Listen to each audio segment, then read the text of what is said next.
Vamos continuar então com a nossa aula, tá? A gente parou então na vitamina D, que é importantíssimo para nós como profissionais da odontologia. Então vamos compartilhar ali, já vamos começar a nossa aula. Então, pessoal, a vitamina D. Como que funciona a vitamina D no nosso organismo? Tá? Isso é muito importante a gente saber para a gente entender por que ela é tão importante assim. A vitamina D, tá? A princípio, ela é produzida na nossa pele, tá? Devido à exposição solar aos raios ultravioleta tipo B, tá? Ela estimula o 7-deidrocolesterol, tá? Ou seja, nós precisamos de colesterol para a gente ter a vitamina D. Tá, então pessoas que têm colesterol muito baixo, pessoas que usam estatinas, a gente já tem que pensar nisso, tá? Em geral, são pessoas que têm deficiência de vitamina D, tá? Porque colesterol é primordial para a nossa vida. Então, assim, ó, se eles começam a ter deficiência de colesterol, o organismo começa a priorizar. Então, daqui um pouquinho para as membranas das nossas células, para os nossos neurônios, que são todos ricos em colesterol que precisam, daqui um pouquinho vai ser a prioridade. E daí começamos a ter uma pele desidratada e uma pele com deficiência de 7-deidrocolesterol e vamos ter deficiência de conversão aí, de absorção da vitamina D, ok? Daí no fígado ele vai ser convertido em 25-OHD3. Lá nos rins, sob a ação do paratormônio, ele vai ser convertido em 1,25-OH2D3, que é a forma ativa. Tá? Na verdade, a 25 no nosso osso também é ativa, tá, gente? Mas a 1,25 é a que é mais ativa no nosso organismo. A 25-OHD3, tá? É metabolizada nos rins, células imunológicas, prostáticas, mamárias, cólon, e etc. E também será convertida na 1,25 em vários locais, tá? É principalmente no rim, mas ela tem conversão em várias outras glândulas e órgãos do nosso corpo, tamanha a sua importância. Ok? Então, aqui só um desenho para vocês mostrando toda a questão da 25 e da O25 e a importância dela lá no nosso osso. Ok? Neste caso, mostra que os níveis. E aqui a gente, assim, ó, eu peguei, porque assim, ó, eu mostro vários trabalhos para vocês lá no curso sobre o que seriam os níveis ótimos de vitamina D. Os estudos que foram feitos em vários locais, em pessoas jovens que não suplementavam e pessoas saudáveis, para a gente ter uma noção de quais seriam os níveis ótimos de vitamina D. Eu escolhi um estudo aqui, tá? Porque a gente não pode mostrar todo, mas eles mostram aqui, ó, que os níveis ideais de vitamina D, eles ficavam entre 40 e 60. Tá? Então, assim, ó, entre 40 e 60, o que que eles viram? Assim, ó, que ataque cardíaco, ele é prevenido em 39% quando a vitamina D está a partir de 25, tá, gente? Então, se ele estiver lá entre 40 e 60, nós vamos prevenir muito mais ataque cardíaco. Esclerose múltipla, tá? 33% de prevenção a 46, quando ele está numa faixa de 45 a 54 nanogramas. Então, olha só, para a gente já evitar as doenças autoimunes, vocês já veem que a gente já tem que estar numa faixa um pouco maior. Tá? Câncer de mama, então, daí de 34 a 52. Câncer de ovário. Então, assim, ó, eles pegaram várias doenças e viram que para prevenir essas doenças, eles precisavam de níveis desses níveis para conseguir prevenir. Então, eles viram que entre 40 e 60 seriam os níveis considerados ideais. Gente, por que eu estou fazendo esse aspa? Porque vai depender do paratormônio. Se o meu paratormônio continua alto, é porque eu ainda não cheguei nos meus níveis ideais de vitamina D. Eu tenho um vídeo lá no Instagram, tá, gente? Eu peço desculpa até de estar aqui, mas assim, ó, porque é um vídeo onde explica quais são teus níveis ideais de vitamina D. Como que tu vai saber?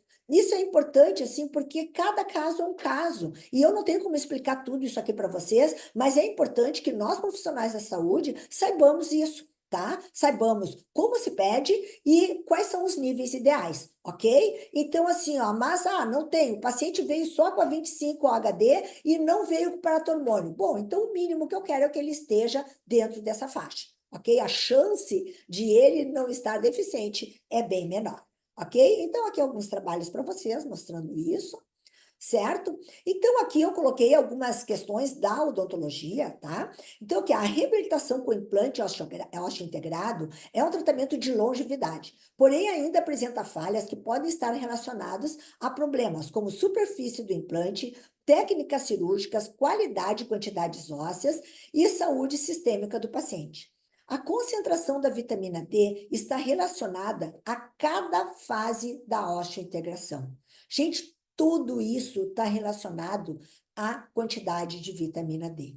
Como que nós fazemos cirurgias complexas, e nós não avaliamos a vitamina D do nosso paciente. Gente, isso é inconcebível. Deu, chega, sabe? Tá na hora da gente ser um profissional mais coerente. Tem muitos trabalhos mostrando isso. Então, assim, se os professores não estão ensinando isso na faculdade, se não estão ensinando isso na pós-graduação, hoje a gente tem aí várias coisas na mídia, na internet, que estão nos mostrando. Se vocês forem ali no Google Acadêmico, vocês vão ver milhares de trabalhos ligando, tá? O nosso trabalho, a saúde óssea, a vitamina D. Então, se eles não ensinam, azar, vamos nós estudar e vamos nós usar e aprender a fazer isso, porque não é possível. Evidências acumuladas mostram que a deficiência de vitamina D tem sido associada ao aumento de até 300% na falha precoce do implante.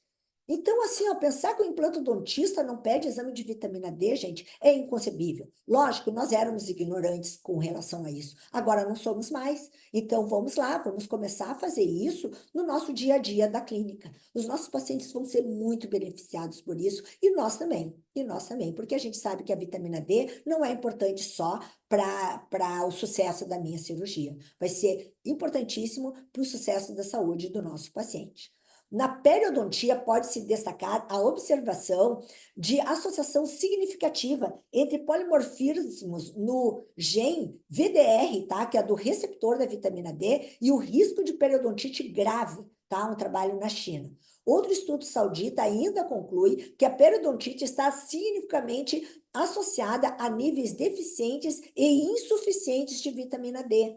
Gente, eu sou periodontista, eu nunca tinha ouvido isso, nem na pós-graduação, foi quando eu comecei a estudar, porque a gente não estuda dentro da odontologia clássica, não se estudava, talvez, eu espero muito que eu esteja enganada e que já tenham alguns cursos que estejam ensinando isso. Mas, gente, nós temos que usar isso na nossa clínica diária, no nosso dia a dia. Na cirurgia, um estudo com 25 pacientes publicados no Journal of Craniofacial Surgery, no ano de 2016, em que o aumento dos níveis séricos de vitamina D teve um impacto no resultado da cirurgia de terceiros molares, provocando assim uma resposta inflamatória reduzida e levando a um curso clínico mais favorável aos pacientes. Terceiro molar, olha que louco, gente. E a gente não olha os níveis de vitamina D dos nossos pacientes. Na área de ortodontia, um ensaio clínico randomizado publicado no International Journal of Dentistry conclui que ter um nível ideal de vitamina D reduziu o tempo de alinhamento dentário e a dor associada ao tratamento ortodôntico. Dentro dos achados publicados, destaca-se a observação de taxas elevadas de deficiência de vitamina D na população estudada, bem como a associação entre as deficiências desse hormônio e o subdesenvolvimento da maxila. Gente, é óbvio que vitamina D tem que estar inserido dentro dos nossos exames no dia a dia da nossa clínica. A deficiência de vitamina D durante a gravidez pode causar defeito intrauterinos no esmalte e durante a infância é acompanhada por atividade insuficiente de peptídeos antibacterianos, diminuição da secreção de saliva e baixo nível de cálcio na saliva. Isso aqui é de criança, gente. Assim, nós temos que entender isso de uma vez por todas. Vitamina D é fundamental para a saúde. Atualmente sabe-se que a maioria das células do corpo, incluindo odontoblastos, formadores de dentina, meloblastos, formadores de esmalte e glândulas salivares, contém receptores de vitamina D. VDR que a gente já viu atrás, né? E que a ligação da vitamina D com seus receptores modula a expressão de numerosos genes codificadores, aproximadamente 5 a 10% do genoma humano, relacionados não apenas ao metabolismo mineral, mas também ao ciclo de vida celular, resposta imune e metabolismo energético, efeitos genômicos. Então, assim, ó, é fundamental para a nossa vida. Por isso que Deus deu de graça para todo mundo no sol. Todo mundo tem direito à vitamina D. Só que, assim, ó, o estilo de vida que nós temos hoje não permite que a gente absorva a vitamina D. Então, assim, ó, existe uma deficiência genérica mundial de vitamina D. E com certeza a grande maioria dos nossos pacientes tem deficiência. Tá? E muitas perdas e muitos problemas que chegam até nós é por deficiência de vitamina D. Então, vitamina D fundamental para os nossos pacientes, ok? Então, assim, ó, a recomendação, tá? A recomendação adequada, que é a DRI, é insuficiente, tá, gente? A DRI, tá? Ela foi feita em cima para as crianças, na época que se achava que vitamina D era uma vitamina e que ela só servia para evitar o raquitismo. Hoje a gente sabe que ela é um hormônio e que ela é fundamental, a gente acabou de ver ali, para a vida. Então, assim, ó, as doses de vitamina D são muito além do que as preconizadas pela DRI, tá? Vocês viram que nós queremos é que ele esteja entre, no mínimo, 40 e 60. Isso se nós não analisarmos o paratormônio, né? Qual a dose média para gerar uma mudança em adultos de 70 quilos baseado no nível inicial, que é aquilo que a gente falou, de 40 a 60 nanogramas? Então, nós temos que fazer exame, estabelecer a dose recomendada, testar novamente de 3 a 6 meses e avaliar o paratormônio. Gente, assim, ó, como a gente está fazendo aqui uma revisão para o curso de injetáveis, ali o Renan vai falar para vocês um pouco sobre isso, sobre essas doses, mas as doses de vitamina D injetáveis, elas são dadas de uma forma maior, porque elas vão sendo liberadas lentamente no organismo, diferente de quando a gente usa uma dose sublingual, onde todo dia existe uma absorção, que é a mais fisiológica. Mas nós estamos falando aqui nos injetáveis por uma série por um contexto que exige uma série de coisas. Então, muitas vezes, um paciente que tem uma deficiência muito importante, que vai se expor a uma cirurgia, ou que tem algum problema de digestão, ou que tem de reabsorção, então tudo isso a gente tem que avaliar para saber qual o tipo que nós vamos usar, tá? Mas o Renan vai falar para você sobre isso, sobre as doses injetáveis, ok? Então, nutrientes para a saúde óssea, tá? Então, assim, ó, o que que nós temos que pensar quando nosso paciente, né? Eu vou pedir o exame para o paciente, o que que eu preciso saber que ele tem. Então, nós temos que ver vitamina K, vitamina D, vitamina C, cálcio, magnésio, silício, zinco, cobre, manganês, boro. Viu que eu peço tudo isso? Não, não necessariamente, gente. Assim, ó, tem coisas que são básicas, tá? Vitamina D, eu gosto de pedir as duas, a 25 e a 1,25, para ver lá no rim, para ver lá no fígado. Peço paratormônio, eu acho que isso é fundamental. Por quê? Para ver como é que está o funcionamento da vitamina D. Mas assim, ó, nem todos os pacientes têm convênio, nem todos os pacientes têm condições. Então, vão pedir o básico, a vitamina D e a vitamina e o PTH, o paratormônio, tá? Isso é bem importante vocês terem para você saber se ele está com vitamina D suficiente ou não, tá? O paratormônio, ele tem que estar de 20 a 40. Passou de 40, gente, ele está tirando o cálcio do osso lá, porque ele está precisando aumentar a vitamina D. E se vocês virem que está uma vitamina D baixa, tá? O que que é uma vitamina D baixa? Vocês viram ali, de 40 a 60, tá 30 e poucos, e um paratormônio muito baixo, lembrem do magnésio, tá? Eu gosto de pedir sempre o magnésio, gosto de pedir a vitamina C, tá? A vitamina C é fundamental lá para o colágeno, para a produção óssea, vocês sabem disso, né? A gente não vai poder olhar tudo isso. Zinco, gente, zinco é fundamental lá para a nossa imunidade. Então, assim, ó, eu já sei hoje que uma das perdas ósseas é para ajudar na imunidade. Então, eu vou olhar zinco. Se der para pedir cobre, se der para pedir manganês, isso daí vocês vão ver as condições do paciente de vocês, ok?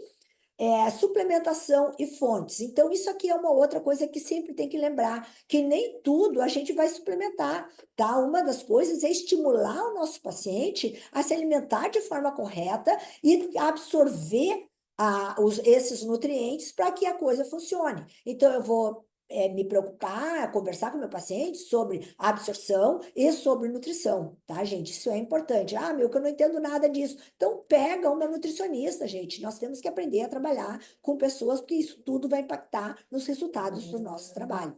Ok? Encaminha para uma nutricionista. Eu trabalho direto com nutricionista. Acho show, show, tá? Então, aqui eu peguei sobre alguns marcadores, tá? De colágeno. Tá? Então, por que que isso aqui é importante? Para avaliação do metabolismo ósseo, tá? Então, assim, ó, o que que nós sabemos que vai influenciar lá no meu osso e que vai fazer com que eu ganhe ou perca osso, tá? Então, nós temos aqui, ó, processos inflamatórios crônicos. A gente já sabe que o osso vai ser reabsorvido para contribuir lá na demanda imunológica do meu paciente. Carga antigênica crônica. O que que significa isso? Pacientes que têm eosinófilos muito altos lá. A gente já viu isso lá no hemograma. Pacientes que estão sempre com alergias. Esses pacientes acabam absorvendo menos nutrientes, tendo deficiências. Estresse oxidativo, acidose metabólica, deficiência estrogênica, homocisteína elevada, a gente vai olhar isso aí um pouquinho de novo, desordens da tireoide, deficiência de zinco, cobre, manganês, desculpa, magnésio, bório, vitaminas. Gente, tudo isso vai influenciar, tá? Então, a gente tem, quando a gente tá, bom, agora eu tenho que avaliar melhor porque não tá dando certo. Então, eu tenho que olhar com os olhos um pouquinho mais amplos. E esses aqui, gente, são marcadores de colágeno, tá? Eu gosto muito do P1NP e do CTX, tá? Porque eles são marcadores fáceis de pedir, a maioria dos convênios hoje cobre, tá? Então, os pacientes já não têm, porque são exames mais caros. A osteocalcina, não vai dar se ela é carboxilada ou descarboxilada, então, ela não é determinante, tá? A fosfatase alcalina é a mesma coisa, pode ter aumentado lá por problemas de fígado, então, não é só, mesmo que vocês peçam uma óssea, ela pode aumentar por várias razões, diminuir. Agora, o CTX e o P1NP, eles vão aumentar, aqui eu coloquei, ó, quando pelo NP, quando tu tá formando bastante colágeno, tá? E o CTX, quando tu tá perdendo bastante colágeno. No caso de vocês terem uma demanda óssea aumentada, uma demanda de cálcio, uma demanda de magnésio, uma demanda de proteína, seja lá o que for a demanda, o osso de vocês vai desmineralizar igual. Então, vocês vão ter um CTX elevado. Por quê? Porque ele está reabsorvendo colágeno para que vocês possam doar osso. Mas o P1NP também vai estar, porque o corpo está formando lá bastante colágeno, porque está tendo uma reabsorção óssea importante. Então, vocês peçam no primeiro momento e dá uns 3, 4 meses, peçam de novo. O que que a gente tem que observar se eu estou tratando? Que o meu CTX diminuiu, mas que o meu P1NP diminuiu mais ainda, numa porcentagem maior. Ah, esse aqui diminuiu 30%, mas esse aqui diminuiu 50%. Show! Então, eu estou agora reabsorvendo, neoformando mais do que reabsorvendo. Ok? Então, assim, isso a gente explica bastante lá, tá, gente? Aqui é só por cima para vocês relembrarem, tá? Mas é uma aula que é bem interessante de vocês escutarem. Aqui que eu falei da fosfatase alcalina, né, a óssea específica. Então, quanto mais alto, maior a formação óssea. Aumenta na doença de Paget, na deficiência de vitamina D, como compensação, tá? Então, assim, ó, ela não depende da vitamina D, aumenta no hipertireoidismo, desculpa, e no hiperparatireoidismo, tá? Por isso que vocês pedirem só fosfatase alcalina, ela não é tão determinante, tá? Como lá o CTX e o P1NP. Então, atividade dos osteoclastos, tá? Então, assim, ó, se nós temos um CTX alto, o que que significa? Que eu tenho bastante colágeno reabsorvendo meu colágeno, tá? O NTX, gente, é na urina, tá? Ele é tão preciso quanto o CTX, tá? Mas eu costumo pedir mais o CTX, mas se vocês pedirem o exame de urina, ele é bem legal também. A piridinolina, hidroxipolina, gente, essas aqui são lá nas fibras do colágeno, tá? Lembra quando eu falei para vocês que o excesso de hiperhomocisteína atrapalhava as ligações cruzadas lá da produção do nosso colágeno? É isso aqui que ele mede, tá? Ele está medindo lá as fibras colágenas. Então, assim, ó, é uma forma também de vocês medirem, tá? Então, medir antes do início do tratamento e reavaliar 3 meses depois. Em 3 meses, vocês já têm resposta do tratamento de vocês. É bem legal isso aqui, tá? A densitometria óssea, por ser lá no quadril e por precisar toda uma demanda do organismo e é um exame de imagem, vocês vão precisar de um tempo bem maior para vocês observarem se parou ou se a osteoporose ou as perdas ósseas mudaram ou não, tá? Esse aqui, eles são bem mais rápidos para a gente poder observar. Tá? Artrite reumatoide aumenta os marcadores, doenças de má absorção, a gente já viu, os glicocorticoides, inibidores de aromatase, a gente não vai ter tempo de falar sobre isso, os diuréticos já falamos, os antagonistas da vitamina K, tá? Hoje não, mas com a história do Covid lá, muita gente começou a tomar anticoagulante, né, gente? Então, nesse momento, a gente não pode dar vitamina K, porque a vitamina K antagoniza a varfarina. Então, assim, ó, tem que esperar o paciente parar de tomar a varfarina para a gente poder começar a usar a vitamina K, tá? Drogas antirreabsortivas, tá? Como os alendronatos, né? Isso é um horror, mas também elas vão diminuir os marcadores, tanto de reabsorção quanto de formação, ok? Mas a gente sabe que isso não é bom, né? Então, gente, aqui é agora falando um pouquinho sobre aí o colágeno e sobre a homocisteína, que eu já falei para vocês lá atrás, quando a gente fiz, até já usei esse slide aqui para vocês, mostrando esse trabalho, né? Que a cisteína, que é um derivado da quebra da homocisteína, tá? Ela é formada a partir da homocisteína, ela pode ser incorporada em enzimas e proteínas, podendo ter o grupo OSH convertido em pontes de sulfeto necessária para a força e estabilidade de muitas proteínas, inclusive a do colágeno, tá? A hiperhomocisteinemia é um fator de risco para a osteoporose e fraturas ósseas, pois atua bloqueando as reações da enzima lisil-oxidase, tá? Responsável pela síntese das ligações cruzadas do colágeno. Então, ela inibe essa enzima e daí nós não vamos ter as ligações cruzadas. E isso vocês veem ali naquele exame que eu mostrei para vocês, que tem como função estabilizar as fibras colágenas no osso, produzindo uma estrutura rígida e forte ao tecido ósseo. A carência de vitamina B12 associa-se a fraturas e a hiperhomocisteinemia aumenta em 69% as chances de fratura do quadril. Só que antes de fraturar quadril, né, gente, lembre que nós já estamos perdendo todos os nossos dentes aqui, ok? As respostas inflamatórias.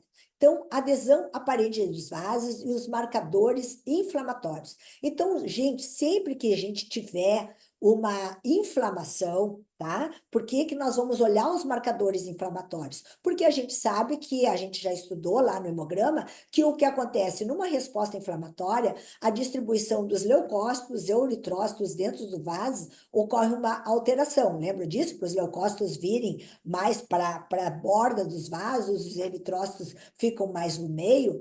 Então, os mediadores químicos provocam uma vasodilatação e diminui a velocidade do fluxo, que possibilita agregados de eritrócitos e desloca os leucócitos para a periferia, aumentando o contato das células brancas com o endotélio vascular. Aumenta a perfusão sanguínea, lembra? E vai ter ali a adesividade no local da inflamação para que essas células brancas possam permear os vasos e ir lá nas células que estão sendo necessárias. Os leucócitos passam mais lento que os eritrócitos e passam a se aderir à parede do vaso. Após a adesão, ocorre a migração em direção ao interstício, um processo que envolve interação entre ligante e receptor de células sanguíneas e endoteliais, tá? Então, isso é só para dar uma relembradinha para vocês. Os marcadores inflamatórios. Tá? Como é que eu sei, então, que o meu paciente está inflamado? Vocês já viram lá no hemograma a relação neutrófilo-linfócito, vocês já viram o RDW, e agora a gente vai ver mais alguns, como fibrinogênio, proteína C reativa ultrassensível e a homocisteína. tá? Então, a recente compreensão de uma conexão entre as células imunes inatas e adaptativas, citocinas e quimiocinas do sistema imunológico e inflamação, e células envolvidas na remodelação esquelética, levou ao desenvolvimento de um campo conhecido como osteoimunologia. Então, hoje eu sei que se meu paciente tiver algum desses problemas, gente, nós vamos ter remodelação esquelética. Então, se eu estou precisando neoformar osso, se eu estou precisando uma resposta óssea eficiente, eu tenho que olhar isso aqui, porque senão é a hora do meu osso ser reabsorvido, ser remodelado e não neoformado, como é o desejo em alguns casos, ok? Por que o fibrinogênio aumenta na inflamação?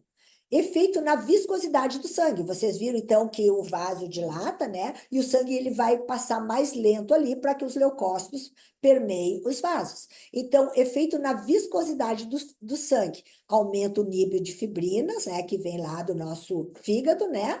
E ele vai aumentar a viscosidade do sangue, o que pode ajudar a retardar a diminuição de patógenos pela corrente sanguínea e a concentrar células imunológicas no local da inflamação. É bastante lógico, né, gente? Aumento de fibrinogênio faz parte das respostas do corpo à infecção e lesões, ajudando a proteger e reparar o organismo, ok? Então, fibrinogênio alto, aqui até eu coloquei para vocês os valores, tá? Porque aqui, ó, os valores de referência em geral é de 200 a 400, tá? Mas o valor ideal, eu quero que esteja aqui no primeiro quartil, tá? O que que é primeiro quartil? Eu diminuo 400 por 200, divido por 4, vou ter 4 partes dentro desse espaço aqui, e daí eu vou pegar a primeira parte. Então, significa que eu vou ter no máximo aqui 250, tá? Mais do que isso, eu já sei que o meu organismo está inflamado, ok?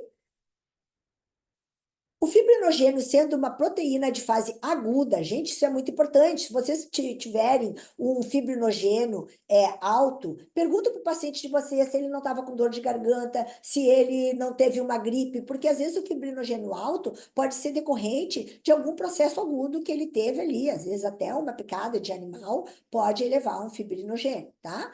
Então, o fibrinogênio, sendo uma proteína de fase aguda, pode servir como marcador geral de inflamação, mesmo não participando direto na gênese do evento coronariano. O fibrinogênio aumentado sempre aumenta o risco cardiovascular, porque vocês viram ali que ele aumenta a viscosidade sanguínea, né? Independente de uma trombose ou de uma embolia. Não é o fibrinogênio que causa a lesão na artéria, mas o que leva o fibrinogênio a se elevar. No caso, a inflamação provoca dano nas artérias. Só que o que nós temos que pensar, e é isso que eu quero chamar a atenção de vocês.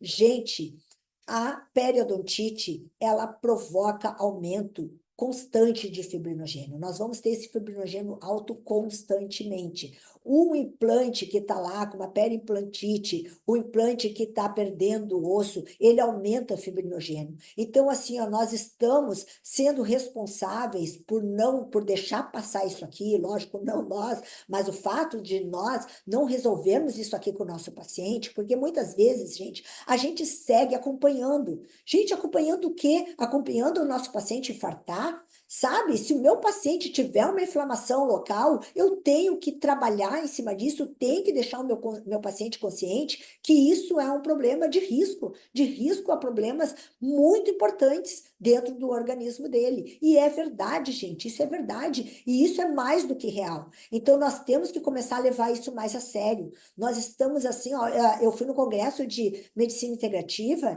e os médicos estão levando muito a sério isso. Eles estão realmente olhando para a boca dos pacientes, pedindo para o paciente ir no dentista e fazer uma análise e ver o que tem lá inflamado que pode estar elevando os níveis inflamatórios do paciente. Então, nós temos que saber olhar isso aqui. O outro é a proteína C reativa, tá, gente? A proteína C reativa é uma proteína produzida pelo fígado também, que aumenta em resposta à inflamação. Ela é uma das principais proteínas de fase aguda, o que significa que seus níveis no sangue aumentam significativamente durante processos inflamatórios. A proteína C reativa tem várias funções importantes no sistema imunológico e na resposta inflamatória.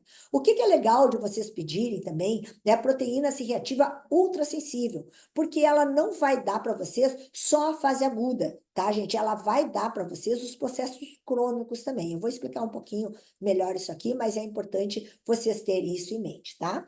Essas citocinas podem ser despejadas na circulação sistêmica e, posteriormente, pode exercer diversos efeitos em órgãos distantes, tá, gente? Isso aqui nesse trabalho, é muito show esse trabalho.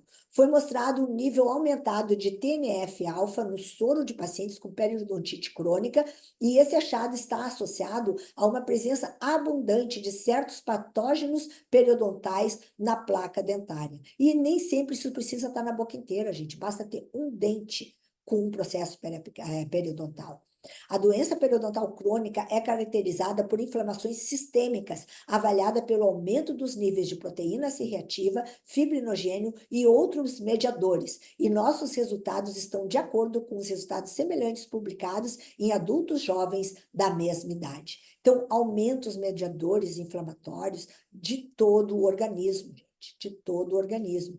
No entanto, descobrimos que a proteína C reativa ultrassensível, mas não o fibrinogênio, teve um papel preditivo na aterosclerose. É aquilo que eu falei para vocês, a ultrassensível, porque ela pega já um processo crônico, ou seja, ela está mostrando que aquela inflamação está ali há mais tempo, tá, gente?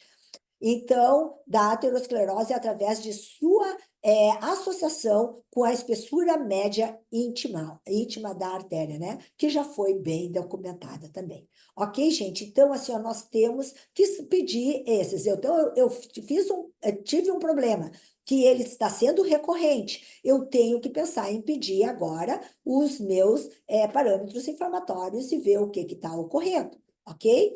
A homocisteína. Então, a homocisteína a gente já falou, porque nós falamos da vitamina B12, nós já falamos da vitamina B9, não tem como não falar da homocisteína, mas esse aqui é um ciclo da metilação, tá, gente? A gente olha no primeiro momento, meio que fica assustado, tá? Mas o importante é que vocês saibam que dentro aqui do ciclo da metionina, a homocisteína, parte dela precisa voltar e continuar aqui nesse ciclo, parte dela vai sair como SAMe aqui, que vai ter aqui a cisteína, que vai ter taurina, que vai ter a glutationa, que vai... Então, assim, ó, nós precisamos que a homocisteína continue o seu caminho.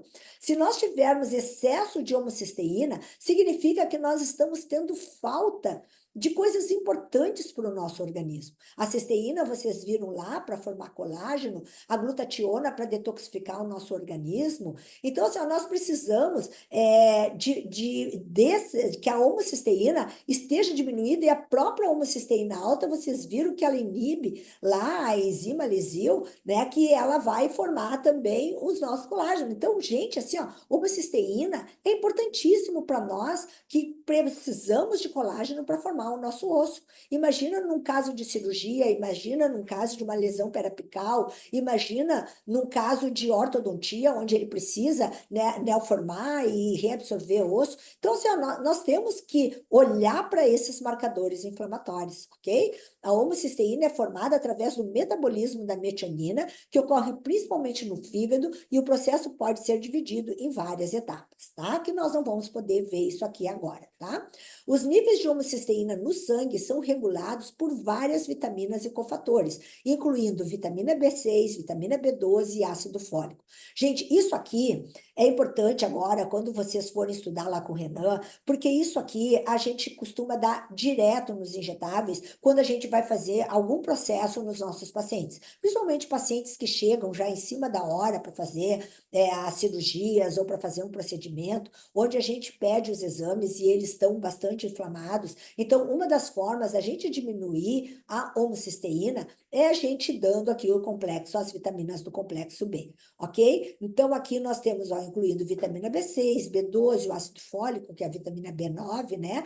Deficiências nesses nutrientes pode levar a níveis elevados de homocisteína, conhecidos como hiperhomocisteinemia. Uma coisa importante também que vocês têm que ver é que nesse ciclo da homocisteína, nós temos aqui a metionina, que é um aminoácido muito importante que vem da carne. Então, muitos pacientes que são vegetarianos, às vezes podem ter deficiência, ou mesmo pacientes que têm problemas gástricos, que às vezes não absorvem direito as proteínas e acabam não digerindo a proteína para virar aminoácido e tem deficiência de metionina. Então, às vezes, a gente tem que entrar com os aminoácidos também. Ok? Então, isso é outra coisa que vocês têm que pensar. Nós revisamos a literatura e identificamos, isso aqui é do próprio trabalho, tá, gente? Mais de 100 doenças ou condições que estão associadas a concentrações elevadas de homocisteína total plasmática. Poucos outros biomarcadores de doenças têm tantas associações. A importância clínica dessa associação se torna especialmente relevante se a redução da homocisteína total plasmática pelo tratamento com vitamina B puder prevenir doença e assim melhorar a saúde. Concluímos que nossa revisão, que valores de homocisteína total em adultos de 10 ou menos são provavelmente seguros, mas que valores de 11 ou mais podem justificar a intervenção. A homocisteína é mais do que um biomarcador de doença, é um guia para a prevenção de doenças, ok? Então, aqui eu só mostrei alguns relacionados à odontologia, tá? Então, a homocisteína e a doença periodontal. Então, aqui mostrando, concluindo que a homocisteína e a periodontite estão associadas. Além disso, mediaram significativamente a associação de homocisteína e pressão arterial sistólica e diastólica. Gente, a homocisteína está diretamente ligada à doença periodontal.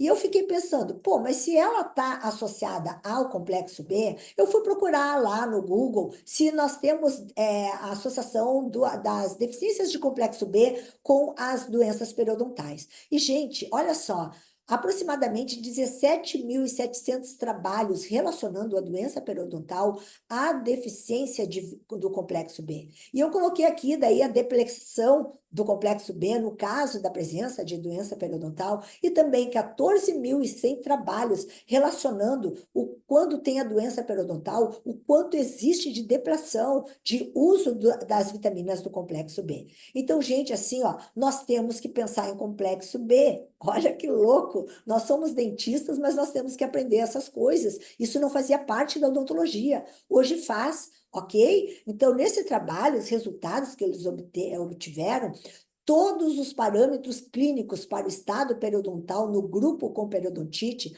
comparado aos voluntários saudáveis, foram altamente significativos. Os níveis médios de todos os micronutrientes precursores de vitamina A, daí aqui beta-caroteno, beta-criptoxantina, folato, que é a vitamina B9, vitamina B12, D e E foram menores no grupo com periodontite do que nos voluntários saudáveis, tá? Eu peguei um trabalho daqueles lá, 14.100 que tinha lá, tá? Embora a diferença tenha sido estatisticamente significativa apenas no caso da beta-criptoxantina, que é a vitamina A, né? Vitamina B12 e vitamina D. Gente, nós temos que nos reconstruir. Tá na hora, sabe? Tá passando. Porque assim, ó, isso hoje faz parte da odontologia. Tem que fazer. Tem que fazer, se nós quisermos sermos melhores profissionais, nós estamos com uma tecnologia incrível. Se nós associarmos toda essa tecnologia a esse conhecimento científico, nós teremos resultados incríveis. Nós temos que ser melhores dentistas. Conclusões desse trabalho ainda, os achados do nosso estudo sugerem que níveis séricos de micronutrientes, especialmente vitamina A, B12 e D, podem ser fatores de risco modificáveis para a doença periodontal. Fornecer uma combinação otimizada de várias vitaminas em cada refeição, em combinação com medidas suficientes de cuidados de higiene oral padrão, pode desempenhar um papel importante na prevenção da periodontite. Então, junto com toda aquela orientação que nós damos para os nossos pacientes, que nós damos para os nossos pacientes, nós também temos que dar de uma alimentação, né, com uma combinação mais otimizada e até uma suplementação, se necessário. Ok? Olhem que bacana, gente, como está chegando os níveis da odontologia. Então, vitamina B12, B6 e B9, aquele trabalho que a gente já falou sobre isso, tá? Sobre a importância da cisteína, a hiperhomocisteína e a carência da vitamina B12, o quanto eles atuam no colágeno, tá, gente? Só para vocês lembrarem, assim, ó, que a homocisteína, ela está diretamente ligada aos nossos resultados. Então, gente, o que falta para nós iniciarmos agora a nossa reconstrução? Está na hora. Agora o Renan vai dar para vocês uma forma de facilitar isso, né? De como nós podemos ajudar os nossos pacientes nessa suplementação, que é a suplementação injetável. Lá no nosso curso, na nossa pós-graduação de odontologia biológica, lógico que vai muito além de exames laboratoriais, mas na parte de exames laboratoriais, nós também falamos sobre a suplementação oral, e agora a gente vai acrescentar as suplementações injetáveis, né? Lá no Instituto Ale Lourenço, nós também, com o curso de hemograma, e agora a gente está lançando o curso de exames laboratoriais para o metabolismo ósseo. Lá vocês têm, lógico, muito mais amplos que isso, porque é um curso específico onde vocês têm a suplementação oral, e agora também terão com o pessoal da Central de Injetáveis toda essa suplementação injetável. Então, gente, agora é a hora de nós reconstruirmos e começarmos a mudar a nossa cabeça, abrir a nossa mente para uma odontologia muito maior, muito mais científica, e isso é o que nós esperamos de vocês. Espero que vocês aproveitem muito esse resumão que a gente fez, tá? E vamos juntos fazer, então, uma odontologia muito mais biológica. Então, nos encontramos lá, junto com o Dr. Renan, lá no curso de suplementação dos vegetais. Até lá!